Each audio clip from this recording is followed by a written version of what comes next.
Place à l'expert comptable. Cet épisode vous est proposé par l'Agence des experts comptables.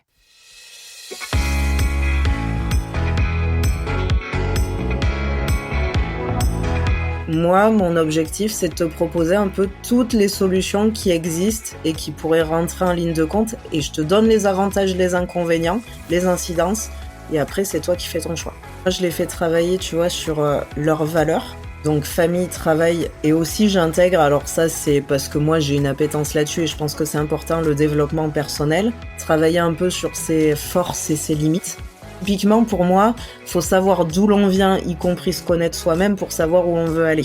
Dans Place à l'expert comptable, je vous invite chaque mois à découvrir un expert comptable qui partage sa vision et ses conseils pour propulser et optimiser nos entreprises.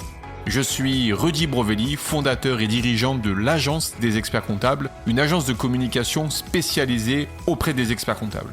Dans ce podcast, découvrez comment nous allons apprendre à transformer notre quotidien et mieux gérer nos entreprises grâce aux conseils d'experts comptables, de la gestion, trésorerie, pilotage, optimisation, rentabilité et j'en passe. Mon objectif, vous montrer le vrai rôle de l'expert comptable au-delà des chiffres. Et maintenant, place à l'expert comptable.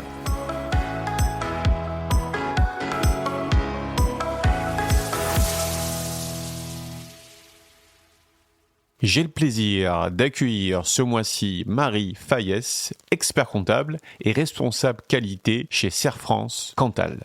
Marie accompagne les dirigeants de TPE dans la construction d'une stratégie claire, humaine et pragmatique. À travers son regard d'expert comptable, elle les aide à prendre du recul, à clarifier leurs priorités et à aligner leurs décisions avec leurs objectifs professionnels et personnels.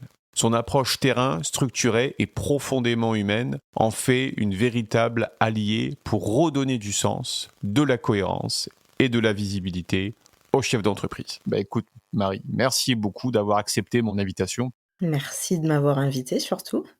Écoute, le plaisir est aussi grandement partagé. Moi, j'ai souhaité ta participation au podcast Place à l'expert comptable pour nous aider à comprendre à quel point la stratégie n'est pas un luxe réservé aux grandes entreprises.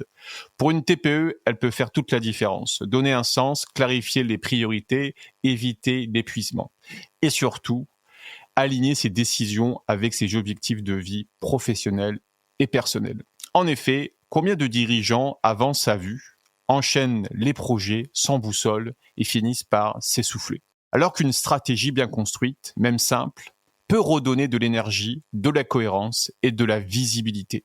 Cela permet de faire des choix plus sereins, y compris en matière d'investissement, d'organisation et de fiscalité. Ça, tu nous expliqueras ça, Marie, dans l'épisode. L'objectif de cet épisode est de montrer comment un dirigeant peut pas à pas construire une stratégie claire, humaine et évolutif. Et surtout, comment l'expert comptable peut jouer un rôle clé dans cette démarche bien au-delà des chiffres. Comme tu l'as compris, Marie, nous avons besoin de tes conseils d'expert comptable. Comment tu souhaites aborder cet épisode ? Alors, je pense qu'on pourrait peut-être commencer par une petite introduction pour donner une petite définition de la stratégie, parce que, à mon sens, on peut avoir plusieurs mots derrière, mais au moins au sens de ce podcast. Derrière, voir en quoi elle est essentielle pour un dirigeant de TPE, tout simplement, ou un dirigeant de manière générale, hein, on aura quand même des synergies. Les risques d'avancer sans stratégie. Ensuite, attaquer sur comment construire concrètement la stratégie d'une TPE. On ne pourra pas rentrer trop dans le détail, mais au moins avoir les grandes lignes pour se donner des étapes. Et puis, forcément, quel est le rôle de l'expert comptable dans tout ça et comment est-ce qu'il peut accompagner le dirigeant dans sa construction, stratégie et son suivi aussi. Ok, c'est vrai qu'on a souvent l'image d'étiqueter l'expert comptable en tant que comptable, déjà. On en parlait en off, tous les deux. Comment toi, tu le vis, en fait? Est-ce que toi, tu es confronté à ça dans ton quotidien? Presque tous les jours. Ok. Et je dirais, en tant qu'expert comptable, c'est quoi la meilleure réponse à donner à ça? Moi, honnêtement, je recadre pas forcément les clients en leur faisant repréciser les choses. C'est vrai que j'en ai discuté pas plus tard que la semaine dernière avec une future experte qui passe le diplôme et on se faisait la réflexion de dire un avocat, ça sera toujours un avocat, ça sera pas un fiscaliste, ça sera pas le notaire, c'est pareil, il est vraiment associé à son titre. L'expert comptable est très souvent associé au comptable, donc on est un petit peu entre guillemets dévalorisé, je dirais, dans la dénomination. Pour autant, je pense que c'est la posture et c'est vraiment dans l'apport des conseils ce qu'on peut leur montrer, qu'on n'est pas là uniquement pour faire de la déclaration pure fiscale sociale, et c'est-à-dire leur faire sortir des sous, hein, très clairement, mais aussi leur expliquer à quoi ça sert. Ça, c'est très important et on l'abordera, je pense, un petit peu dans le podcast. Je pense qu'il faut montrer qu'on est vraiment des partenaires de confiance, qu'on est là pour les épauler, les accompagner tout au long de la vie de l'entreprise, que ce soit à sa création, dans la phase de croissance, la phase de stabilisation et puis à l'arrêt aussi. Oui, c'est ça, ou comment dire, la transmission, la vente de société, ouais. Exactement. Ok, ouais, ok, intéressant, ouais. Donc en fait, ce que tu disais en fait dans ton sommaire, déjà en fait, qu'est-ce qu'on entend parler par stratégie, quoi? C'est quoi une stratégie? Moi, j'ai tendance avec mes clients à le simplifier et leur dire, voyez ça un petit peu comme une carte et une boussole finalement. Pour l'entreprise, certes, mais pour moi, l'expert comptable, il a aussi un rôle et c'est aussi un partenaire de l'entreprise, oui, mais aussi du dirigeant en tant que personne physique. Ça, c'est important aussi. L'objectif, c'est qu'avec la stratégie, on avance et on essaie de savoir dans quelle direction. Typiquement, je prends ma voiture, je mets le GPS, je sais que je vais aller d'un point A à un point B, mais je choisis la route par laquelle je passe. Ça peut évoluer si j'ai envie de m'arrêter, forcément, hein, mais ça donne un peu une ligne directrice, on va dire ça comme ça. Et l'objectif, c'est de pouvoir concentrer ses efforts, déterminer des priorités et voir quelles sont les opportunités que je vais saisir ou celles aussi que je vais laisser passer. Ok, la stratégie en fait, c'est quoi? C'est un cap, c'est ça que tu veux dire? Exactement. Ok, est-ce que la stratégie, elle est quantitative ou qualitative? Ça peut être tout, ça dépend vraiment de la personne pour moi. Ok, est-ce que la stratégie, on va parler de chiffres, on va dire, ok, moi, mon objectif, c'est d'arriver à tant d'euros de chiffre d'affaires, ou est-ce que c'est de dire, je veux que d'ici, comment dire, alors, est-ce que la stratégie, c'est court terme ou moyen terme ou long terme? Alors moi, je la définis, j'essaie de faire projeter les clients le plus loin possible. Ok, donc c'est quoi plus loin? Alors là, jusqu'à la retraite ou au-delà si besoin est. Ah ouais, ok. Moi, je les fais se projeter à fond. Et après, une fois que j'ai ma stratégie et je sais où je veux arriver, ça dépend des gens. On va avoir des gens, on va être sur du plus moyen terme, hein, bien sûr. Et après, en fait, derrière, je définis des axes stratégiques à court terme, moyen terme, long terme. Je pense que mener de front, si tu veux, plusieurs actions, tu peux le faire, mais c'est pas toujours évident. Des fois, faut savoir étaler dans le temps, se focaliser sur un objectif qui rentre, on va dire, dans l'objectif global. Et derrière, pouvoir aussi se féliciter et remarquer les efforts et les paliers qu'on a passés. Ça, c'est important. Ouais, ça c'est important, ouais. Ok, ouais. Et tout à l'heure, on parlait justement je te posais la question avant de partir sur la durée, c'est est-ce qu'on va chercher en fait un objectif financier en disant, est-ce que c'est le principal moteur, la stratégie? Non, moi, vraiment, je vais l'adapter au client et je vais même faire quelque chose qui pourrait être perçu comme un peu contre nature pour un expert comptable.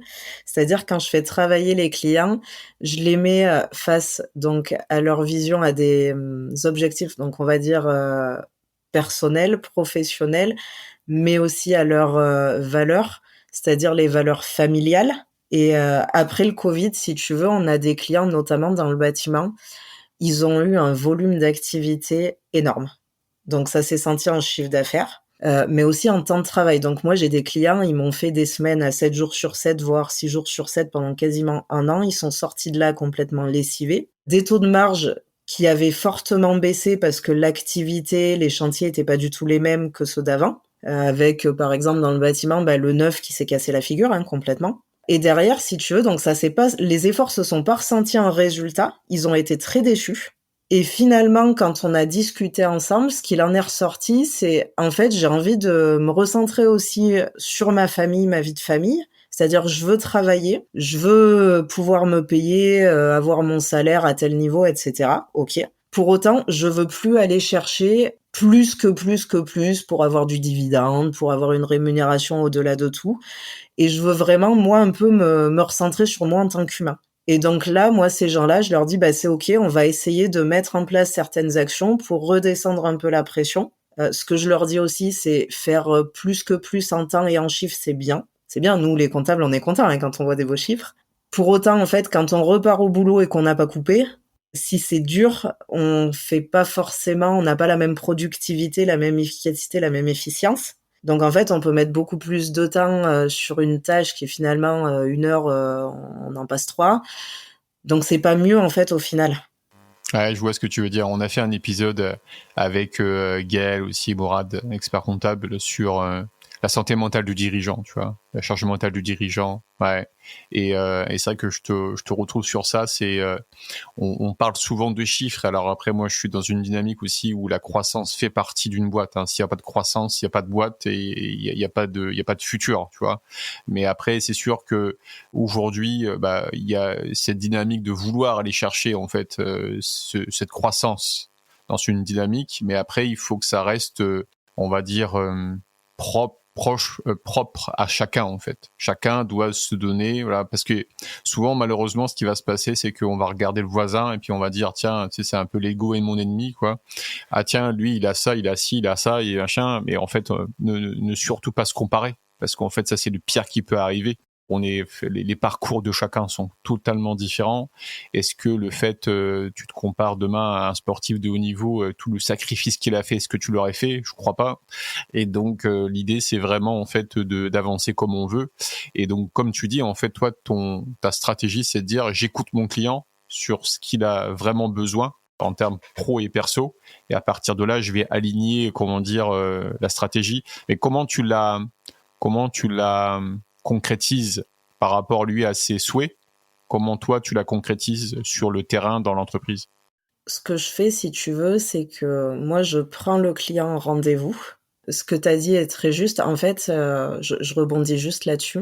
Moi, j'ai mon avis, j'ai mes appétences sur certains sujets, sur la vision d'une entreprise, mais chacun a son aspect, on va dire, entrepreneurial. Tous les dirigeants se sont pas forcément lancés dans ce projet de créer une entreprise pour les mêmes raisons. Il y en a qui ont vraiment cette dynamique croissance, qui veulent des salariés, qui ont envie de monter une belle boîte sur le département, de la notoriété, etc. Il y a des gens aussi qui se sont lancés parce qu'être salarié, ça leur convenait pas et qu'ils avaient envie d'être à leur compte et puis ça roule en fait. L'électricien, typiquement, on peut avoir ça aussi. Hein. Ah oui, sur le choix d'embaucher, des choses comme ça, ouais. Exactement. Il y a celui qui va être manager dans l'âme ou qui va avoir envie d'aller se former, celui qui veut vraiment rester tout seul. Il y a vraiment plein de sujets. Donc moi, en fait, je me dis, il faut surtout pas que nous, en tant que professionnels, on essaie de se mettre à la place du client et qu'on décide. Pour moi, c'est totalement contre nature d'aller faire ça parce que c'est le meilleur moyen d'engager avec le client un travail mais qui finalement va pas lui correspondre. Son entreprise, c'est sa vie à lui. En plus, même si on essaie de creuser les choses et si tu veux, moi j'ai fait une trame, donc ça rejoint ta question, j'ai fait une trame d'entretien avec tous les sujets que je veux aborder avec le client. Donc j'essaie de creuser vraiment, de l'amener dans la discussion pour bien cerner sa situation pro, mais aussi sa situation perso. Très important. Dans des choix stratégiques, je te donne un exemple. Quelqu'un qui a pu déclencher des maladies peut avoir un certain statut social et être couvert, mais si je lui fais changer son statut, il peut perdre une certaine couverture à ce niveau-là. Donc ça peut être extraordinairement dangereux pour le client. Et si je vais pas fouiller certaines questions, le client va pas forcément me donner ces informations-là. Et même en fouillant beaucoup, des fois on se rend compte de choses. Je te donne un exemple concret. On avait un client qui voulait créer une SCI avec sa mère. Donc il vient nous voir, on fait tout le travail avec lui, on fouille tout, pas de sujet. On lance les projets de statut et au moment de travailler, d'engager donc la signature, on rediscute avec le client et là d'un coup il tilt, il nous dit non mais attendez, il y a un truc que je vous ai pas précisé. Ma mère, en fait c'est pas ma mère, c'est ma mère adoptive. Enfin oui et non, c'est-à-dire qu'elle l'avait adopté, mais il y a 2 types d'adoption. Et en fait, c'est sa mère biologique était toujours dans sa vie et il en était toujours l'héritier, donc on n'était pas sur une adoption complète en fait. Et du coup, le montage du coup entre guillemets était plus du tout adéquat finalement. Mais là, j'avoue que cette question-là, spontanément, je l'aurais pas posée, moi. Tu la poses pas? Bah oui, évidemment, ouais, c'est clair, ouais. Ah ouais, ouais. C'est tellement particulier. Eh ouais, c'est clair. Ah ouais, ok, je comprends, ouais. Donc en fait, comme quoi, en fait, tous les détails sont importants et l'objectif, c'est que ce dirigeant doit être le plus transparent possible auprès de son expert comptable pour qu'il puisse l'amener dans la meilleure stratégie. C'est ça l'idée. C'est ça, mais pour autant, le client, il y a des choses, je pense que c'est pas qu'il veut les cacher, c'est juste il y pense pas, en fait. Voilà, c'est logique Ouais, et quel est le lien de relation en fait entre ça et ça, ouais. aussi. Tout à fait. Donc derrière, c'est surtout pas se mettre et pas essayer de décider à la place du client parce que pour moi, ça, c'est une erreur. On n'a jamais, malgré tout, toutes les informations. Et derrière, donc, c'est vraiment de l'accompagner à poser sa réflexion dans un premier temps, discuter avec lui pour dire, OK, où est-ce qu'on veut aller? Moi, je peux vous parler par expérience, j'ai des clients qui s'orientent vers ci, vers ça. Donc, on ouvre un peu le champ des possibles. Derrière, il choisit ce que lui est adapté à ses besoins, à ses envies. On définit, on va dire, une grande ligne stratégique. Et après, l'idée, c'est de dire, est-ce que tel axe stratégique, telle opportunité qui se présente face à moi rentre dans le champ et va me permettre d'atteindre cet objectif de m'en rapprocher? Ou est-ce que pas du tout? Ouais, ok, je vois. En fait, si je comprends bien, tu sais, on dit souvent un petit peu le reproche qu'on va avoir auprès des dirigeants, c'est vous travaillez trop dans votre entreprise et pas assez sur votre entreprise. Le côté dans la productivité et sur la stratégie. En fait, donc toi, tu viens prendre un temps de quelques X heures et en fait, tu viens travailler avec ton client, l'entrepreneur, sur la stratégie, sur l'entreprise. Exactement. Ok, et ça, c'est quoi le rythme que tu vas prendre sur ça? Sur une année, c'est quoi? C'est une fois dans l'année, c'est 2 fois, c'est 5 fois, 10 fois, c'est quoi à peu près la dynamique? Ça va dépendre des projets. J'ai un client, on va se voir, on va dire, on va le travailler vraiment une fois dans l'année, par exemple, et après on se voit régulièrement pour d'autres missions de conseil, donc ça nous permet de faire des points d'échange un peu plus réguliers. On a des clients avec qui on a posé la stratégie.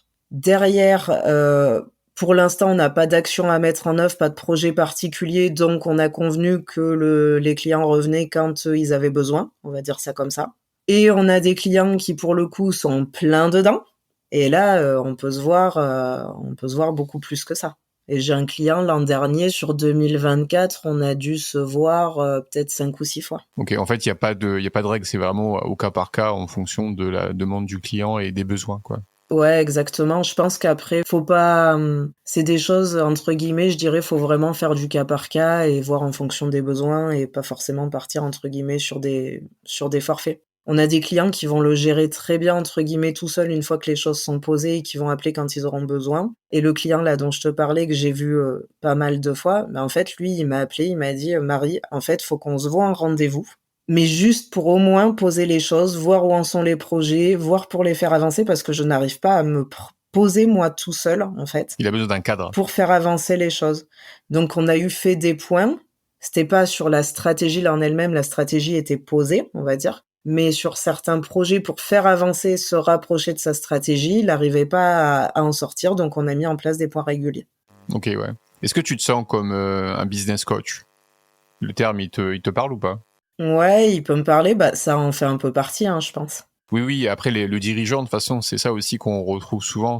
On est tous à peu près pareil. C'est qu'on est seul à prendre les décisions. Et donc, cet expert comptable, en fait, il peut nous aider, en fait, à prendre les décisions les plus adaptées à la situation. Et donc, grâce à ça, en fait, on est moins seul. Et ce qui permet, en fait, de nous dégager un peu de charge mentale, parce qu'on y voit plus clair. Parce que, oui, on est au four au moulin, etc. Donc, l'idée, c'est de s'entourer de partenaires, dont l'expert comptable, pour nous aider, en fait, à avoir une vision stratégique plus clair, éclairé, et surtout sur moi le premier dans des stratégies, je me dis ah ouais, est-ce qu'on pourrait faire ça, est-ce qu'on pourrait faire ceci, est-ce qu'on pourrait faire cela, et là en fait mon expert comptable m'explique, si tu fais ça il faut faire ça, mais si tu fais ça ça va faire ça, ah oui donc c'est pas possible, ok très bien, au moins plus de charge mentale, tu penses plus en fait, tu dis que c'est ok, donc dans mes situations en gros c'est pas du tout adapté, donc next. T'as pas besoin d'y cogiter pendant 10 heures, tu vois. C'est ça le côté positif. Dans le début, tu disais qu'il y a un risque. C'est quoi le risque de ne pas avoir de stratégie? Alors, je dirais qu'il y en a plusieurs. Après, c'est vraiment très personnel, hein, ce que je te dis là. Pour moi, déjà, pour le dirigeant, il y a un risque de perte d'énergie, de temps et d'argent et c'est exactement ce que tu viens de dire là. C'est-à-dire, je cogite, je passe du temps à réfléchir alors que finalement, peut-être qu'en parler tout de suite, je vais me rendre compte que mon projet n'est pas adapté à ma stratégie. Bon, là, OK. Après, j'ai envie de dire quand on est là, c'est entre guillemets «moindre mal». Par contre, moi, j'ai des clients qui se sont lancés dans des projets, qui ont engagé des coûts et qui en fait après se sont rendus compte que finalement c'était pas adapté et qui là du coup les ont abandonnés. Mais là, on parle de quoi? On parle d'une stratégie ou plutôt d'une étude de marché?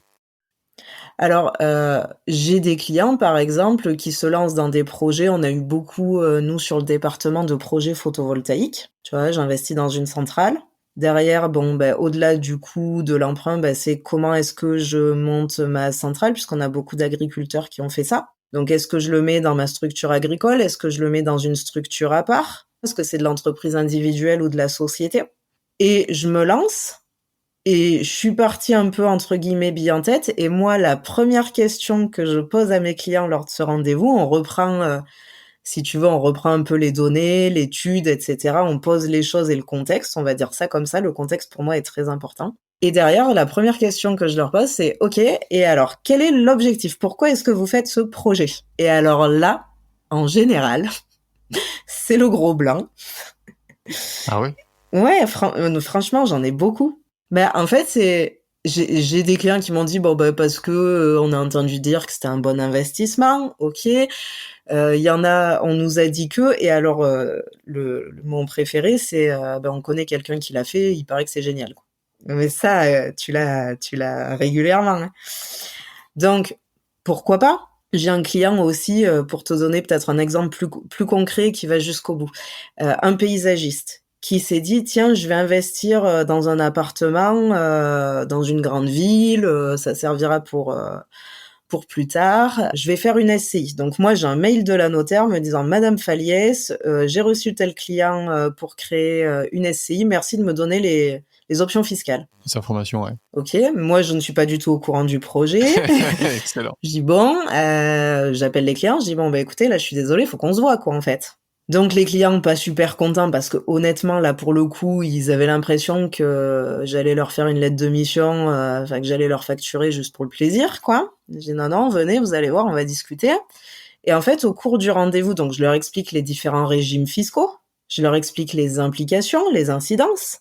À l'impôt sur le revenu, tant que je paye le banquier en général, je paye la banque, je paye de la fiscalité si j'ai du bénéfice, pour autant je touche pas l'argent. À l'impôt sur les sociétés, ils s'étaient pas projetés en disant: peut-être que si demain on veut pas le garder longtemps, on va avoir de la fiscalité, de la plus-value qui va être forte. Et en plus, en discutant, donc ça, c'est du entre guillemets, on est sur, du raisonnement, économique avec une société. Je leur dis: «Mais sinon, vous avez des enfants?» «Oui». «OK, ils ont quel âge?» On pourrait dire que c'est de l'indiscrétion presque.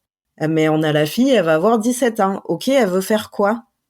Elle voudrait être vétérinaire, elle voudrait aller à Toulouse. OK. L'appartement, il est où? Clermont. OK, très bien. Je dis: «Mais en fait, aujourd'hui, est-ce que vous avez fait le lien entre les 2 et raisonné en vous disant finalement que votre fils, ça allait avoir un coût de prendre un logement à Toulouse, ça coûte quand même un peu cher, plus l'école qui est pas Surtout forcément». vétérinaire, hein, tu as pour, plusieurs années, ouais. Tu vois ce que je veux dire? Plus derrière engager de l'argent finalement sur la SCI, en remboursant l'emprunt. Et ça, ils n'y avaient pas du tout pensé. Et là, ils m'ont dit: «Ah ouais, non, mais en fait, on arrête ça tout de suite, quoi». Et ils ont pas fait la SCI. OK, mais donc ils ont pas acheté le bien à Clermont? Non, du coup, ils ont pas acheté le bien à Clermont. OK. Il était encore temps. Ouais, des fois, c'est pas toujours le cas. Ah ouais. En fait, ce que tu veux dire dans ça, c'est que on va dire la morale de l'histoire, c'est que ton client, c'était ton client, hein? Oui, Il n'a pas eu le réflexe d'appeler son expert comptable pour, lui demander des petits conseils, avant, en fait. c'est ça. Et ils ont pas posé, la réflexion stratégique. Eux, ils s'étaient dit: «Ah tiens, on connaît quelqu'un qui a fait un investissement immobilier, pourquoi pas pour la retraite?» et cetera. Ouais, ils se sont dit, «Je vais faire pareil». Ils se sont dit: «Je vais faire pareil», mais sans faire le lien avec leur situation actuelle et les incidences que ça avait. Ouais, c'est ça. Donc en fait, ça voudrait dire que si, j'essaie d'améliorer cette situation, c'est que l'expert comptable doit être, plus proactif avec ses clients le solliciter plus régulièrement en disant vous avez le projet d'investir dans une voiture, dans un bien immobilier, ceci, pensez à nous en fait. Je pense qu'il y a peut-être une dynamique dans ce sens-là, non? Ouais, tout à fait. Pour les sensibiliser en fait, tu vois, les sensibiliser quoi. Je pense qu'il y a ça et je pense que c'est aussi faire comprendre aux clients on n'est pas entre guillemets, les vilains petits canards qui sont là que pour leur faire payer des impôts et de l'URSSAF, ou de la MSA entre guillemets, mais qu'on est là pour les accompagner, mais que ça va aussi au-delà de l'aspect entreprise uniquement. Aujourd'hui, s'il avait voulu tout faire, ce monsieur, pour moi, il aurait vraiment fallu qu'il soit en capacité d'avoir une rémunération du coup supérieure, sa conjointe aussi, mais sa conjointe étant salariée, c'était plus compliqué. Est-ce que lui avait la capacité à développer son activité de manière à sortir un résultat suffisamment fort pour assurer au niveau des études de sa fille et assurer au niveau de la SCI?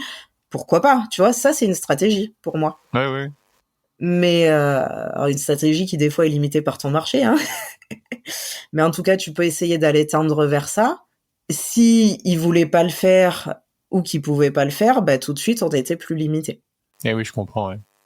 Et alors, si on suit en fait notre raisonnement et par rapport à ta dynamique en fait sur cet épisode, c'est quoi en fait comment tu construis concrètement en fait une stratégie? C'est quoi les étapes? Pour moi, la première chose, je fais un bilan avec mon client. En général, je reprends avec lui des précédents projets qu'il a pu avoir, parce qu'on n'a pas encore construit notre stratégie, mais je reprends un peu les grands thèmes. Qu'est-ce qui ont été des succès, qu'est-ce qui ont été des échecs, des abandons, des concrétisations. En gros, je fais vraiment un bilan complet et je creuse avec le client sur les raisons qui ont fait que on a été au bout ou on a arrêté. Derrière, ça me donne un peu une première vision et lui, ça le repose sur ce qui s'est passé avant. Ensuite, bilan de la situation familiale, professionnelle, patrimoniale. On fait un petit tour de tout. Ça, pour moi, ça a vraiment des incidences sur derrière les choix qu'ils vont faire. Et encore une fois, ils peuvent ne pas penser à tout. Donc nous, on est aussi là pour élargir un peu le champ de la réflexion. Ah, c'est ça, ouais. Aller plus loin que ce que lui, il a en termes de compétences, de données, d'informations.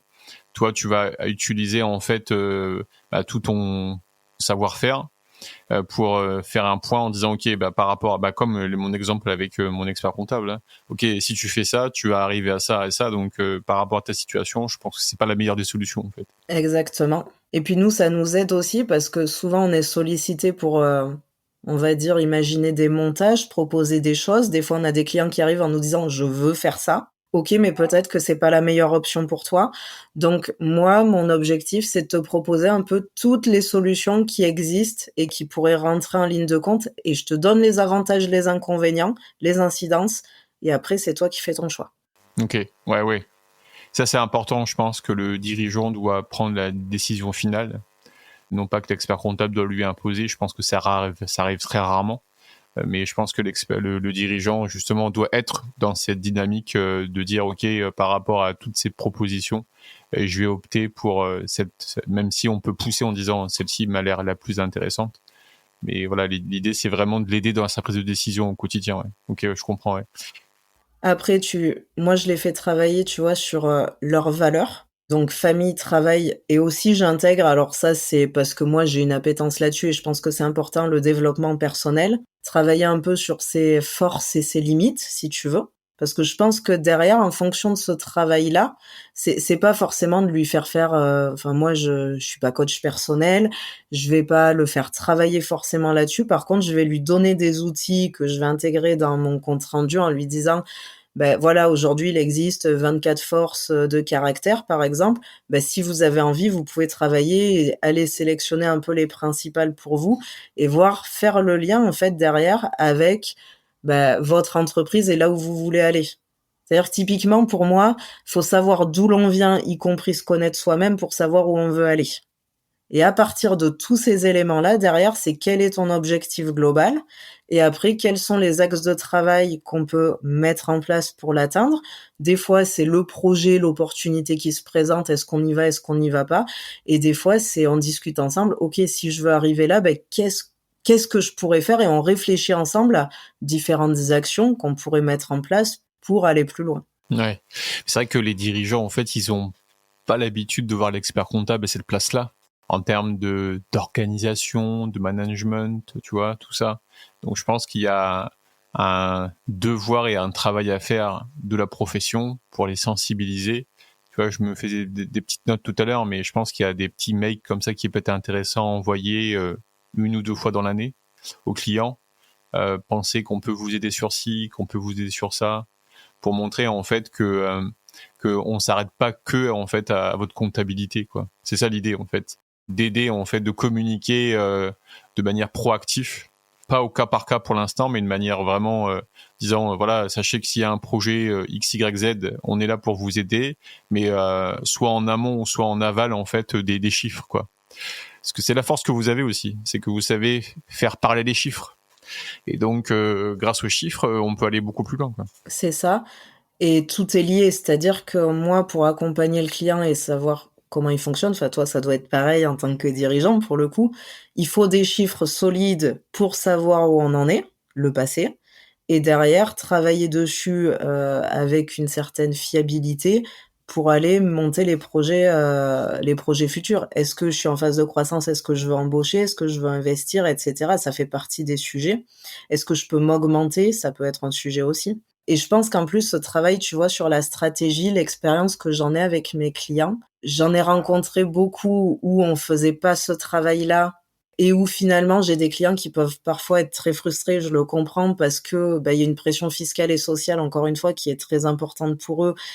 Et vraiment, c'est quelque chose de lourd au quotidien pour eux. Pour autant, quand je mets les choses dans une certaine globalité, une stratégie, c'est-à-dire que je fais le choix d'aller à tel endroit, de faire tel projet qui a telle incidence, potentiellement augmenter mon chiffre, etc., augmenter ma rémunération, donc augmenter ma pression fiscale, hein, pour le coup. Mais parce que j'ai d'autres projets à côté et que ça me sert à aller là, je prends de la hauteur sur mon travail quotidien et finalement, à la fin, je subis moins les choses, je paye peut-être autant, voire même plus, ça arrive, j'ai des clients pour qui c'est le cas, mais ils le vivent beaucoup moins mal parce qu'en fait, ils savent pourquoi ils le font et c'est un choix de leur part.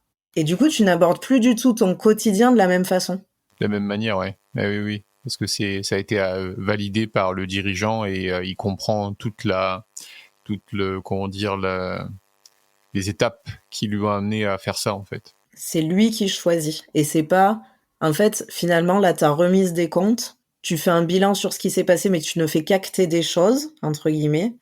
Alors que quand tu n'as pas ce travail sur la stratégie, quelque part, tu viens leur annoncer qu'ils ont fait tant de résultats, qu'ils ont tant de fiscalité à payer, qu'ils ont tant de cotisations sociales. Et là, c'est beaucoup plus lourd pour eux parce que même si tu le sais, tu as travaillé sur le bilan avec eux, ils sont au courant, mais c'est pas du tout perçu de la même manière, en fait. Et du coup, ton rôle à toi en tant qu'expert n'est pas du tout perçu de la même manière. Eh oui, oui. Je pense que le dirigeant dans cette situation-là, moi, tu vois, la première fois que j'ai fait mon bilan, j'ai l'impression de le subir. Je l'ai subi, en fait. Et d'ailleurs, tu vois, ça m'avait étonné, je me rappelle, moi, ça remonte à quelques années maintenant, hein, mais donc l'expert comptable me dit, Rudy, on va prendre un rendez-vous pour le bilan. Je fais, ah bon, ça consiste en quoi? Il me dit, on va faire un point sur l'année, quoi. Et donc, il arrive, il monte le bilan, et puis il me dit, ok, tant de chiffres sur ça, tant de chiffres sur ça. Et donc, je l'écoute, hein, j'attends la suite, quoi. Et il me dit, vous avez des questions? Je fais, oui, c'est quoi la suite, quoi? La suite, c'est-à-dire, après, on en fait quoi de tout ça, quoi? Rien. Tu vois, et là, en fait, je me suis dit, mais ça sert à quoi? Et en fait, c'est vrai que moi, j'ai un caractère quand même assez action, tu vois. Et donc là, en fait, je lui dis, mais ce que tu me dis, Patrick, là, c'est que je peux rien changer, en fait. C'est acté. Il me dit, non, ça, c'est, là, on va dire, si j'étais sur un bilan annuel, il était passé 4 mois, en fait. Donc, il me dit, non, là, tu peux rien. Et c'est vrai que j'étais assez frustré, en fait, tu vois, et c'est là où je me suis dit, il y a notre rôle à jouer, en fait, un peu plus en amont, en fait, pour essayer d'aller chercher une dynamique et éventuellement ce bilan le rendre plus, intéressant, parce qu'il sera la conséquence, en fait, de ma stratégie que j'aurais établie depuis ces derniers mois ou depuis ces dernières années, tu vois. Et là, je pense que, comme tu dis tout à l'heure, tu seras OK avec ce qui se passe. OK avec les chiffres, OK avec éventuellement si tu payes plus, OK ceci, OK cela. Demain, tu augmentes ta croissance, ton expert comptable t'a aidé pendant X années à développer ça, tu seras OK à le payer plus, tu vois. Bah, moi, c'est ma logique, hein, c'est marketing à la performance, quoi. Hein. On gagne, tout le monde gagne. C'est le but d'une belle aventure, quoi. Mais ok, ouais. C'est quoi, toi, pour toi, si on pourrait finir cet épisode avec le rôle de l'expert comptable, même si on l'a bien compris dans cet épisode, mais si tu aurais des petits points forts, en fait, que toi, tu as pu vivre ou autre, qui pourraient définir ce fameux rôle de l'expert comptable au-delà des chiffres dans cette partie stratégie d'entreprise. Je pense qu'il faut quand même pas oublier effectivement que c'est un partenaire chiffré, mais qu'on n'est pas obligé, comme tu viens très justement de le dire, de se cantonner uniquement sur un travail bilan, donc entre guillemets un travail sur le passé, et on peut se servir de ça pour finalement être un petit peu sur une vision future avec du pilotage du budget, de la stratégie et donc de l'anticipation. Donc les chiffres qui sont certes très importants parce que c'est notre base de travail. Derrière, je pense que l'expert comptable, il a 2 rôles, un rôle entre guillemets un peu protecteur dans le sens où, il a quand même une palette de connaissances assez large. Sur certains sujets, il va être spécialiste, sur d'autres, ça va être, on va dire, un généraliste, mais il connaît des spécialistes et il peut orienter son client vers d'autres partenaires au besoin. Donc, entre guillemets, lui, on va pouvoir lui déléguer aussi de la recherche d'informations, l'adaptation au cas, sécuriser juridiquement, fiscalement, socialement, réglementairement, mais aussi proposer plein de montages. Et c'est là où on rentre dans un partenaire finalement qui est stratégique, où il va pouvoir aller challenger le dirigeant, aider à mettre en place des rétro-plannings, des plans d'action. Et en fait, il voit des entreprises peut-être qui font les mêmes activités, donc il a une vision peut-être un peu du secteur d'activité plus globale, et donc peut apporter des idées qui fonctionnent ailleurs, donc a priori, pourquoi pas. Mais aussi prendre de la hauteur, parce que comme tu l'as dit au début, le dirigeant, il est vraiment... dans sa production, notamment sur les TPE, il fait le travail avec ses salariés s'il en a, et des fois il en a pas. Donc prendre de la hauteur, c'est extraordinairement compliqué, donc on est là pour les aider là-dessus. Et derrière aussi, un petit peu, oui, ce travail de coach finalement, où on peut assurer un suivi des projets. C'est du travail administratif, mais pas que, de dire qu'est-ce qui est en cours, qu'est-ce qui est terminé, qu'est-ce qui est abandonné, pourquoi on fait des traces écrites. Nous, on a des logiciels, on archive, on a des GED, donc on sait si jamais le client il sait plus ce qui s'est passé, parce que c'est aussi des notions techniques qui sont pas simples à maîtriser. Déjà pour nous qui sommes dedans au quotidien, pour un dirigeant, c'est franchement, on va pas se mentir, c'est imbuvable parfois. Donc derrière, c'est de pouvoir revenir sur certains sujets et dire, rappelez-vous, à un moment on a fait ça, à un moment on a arrêté de faire ça pour telle et telle raison, est-ce qu'on est toujours dedans, est-ce qu'on n'y est plus? Et finalement, on synthétise des décisions, on lui donne des clés pour en prendre. Ah, c'est bien dit, ouais. Tu donnes des clés pour en prendre, ouais. Ouais, c'est bien dit, ouais. Ouais, je partage ce que tu dis, ouais, par rapport à ta vision, ouais. Ok, top. C'est intéressant. Je pense qu'à mon avis, ça peut donner une bonne base, en fait, à nous, en fait, dirigeants, en fait, du rôle et du pouvoir de l'expert comptable dans la stratégie, travailler, en fait, sur sa boîte et pas que dans son entreprise. Et je pense qu'il y a un truc vraiment à travailler dans les prochains temps, c'est que n'importe quelle action vous devez faire qui va impacter votre quotidien, un achat de véhicule, même un truc, même ça peut être des choses même insignifiantes. Hein. Après, peut-être à définir un montant ou une notion de projet, contactez votre expert comptable juste pour prendre température. Ok, j'envisage de faire ça. Vous en pensez quoi?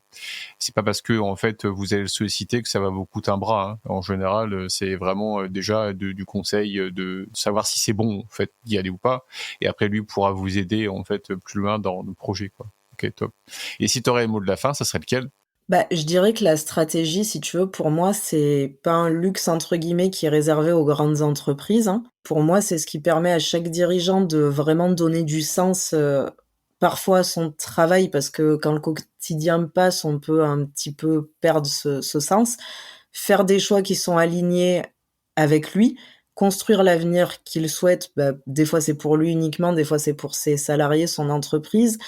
C'est là où effectivement le conseil de l'expert comptable prend son sens, et pour moi l'entreprise, souvent c'est un rêve pour le dirigeant, de l'avoir monté, c'est son bébé. C'est aussi, je pense, un outil pour se rapprocher de ses envies et atteindre ses objectifs, si tant est qu'on les pose.